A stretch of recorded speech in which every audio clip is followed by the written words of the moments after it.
السلام علیکم دوستو، آج کی کہانی کا نام ہے جو دو گے وہ لوٹ کر آئے گا۔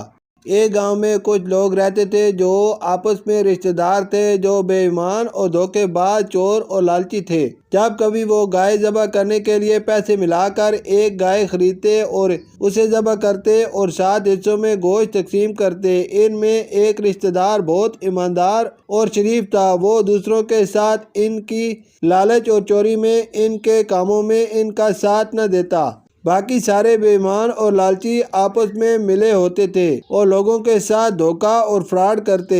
اس لیے وہ ایماندار سے نفرت کرتے۔ جب گوشت تقسیم کرتے اور گائے کے گوشت کے 7 حصوں میں بانٹ لیتے اور اس شریف کے حصے میں جو گوشت آتا اس میں ساری ہڈیاں، اور اپنے حصوں میں گوشت بانٹ لیتے اور اپنی بے ایمانی پر بہت خوش ہوتے۔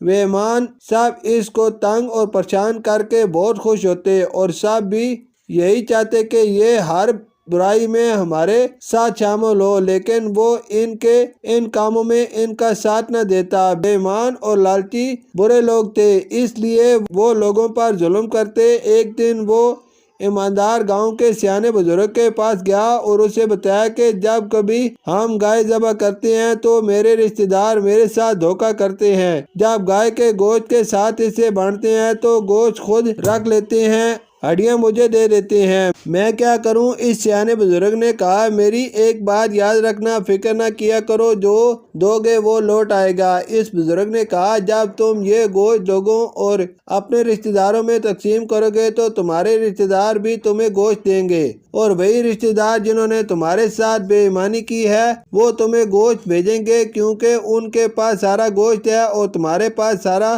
گوشت اکٹھا ہوگا، اور جب تم اپنے حصے کا گوشت انہیں دو گے وہ ساری ہڈیوں والا گوشت ان کے پاس جائے گا۔ تو اس طرح انہوں نے تمہیں جو دھوکہ دیا وہ ان کی طرف لوٹ جائے گا۔ اس نے جب خدا کا نام لے کر گوشت تقسیم کیا، وہ سارا ہڈیوں والا گوشت دھوکے بازوں میں تقسیم کر دیا، اور جب دھوکے بازوں نے تقسیم کیا تو اس ایماندار کے پاس بہت سارا گوشت اکٹھا ہو گیا۔ اس نے خدا کا شکر ادا کیا اور بہت خوش ہوا۔ پیارے بچوں، اس کہانی سے ہم نے یہ سیکھا کہ جس کو جو دو گے وہ لوٹ آئے گا، دھوکہ ہو یا انصاف۔ شکریہ۔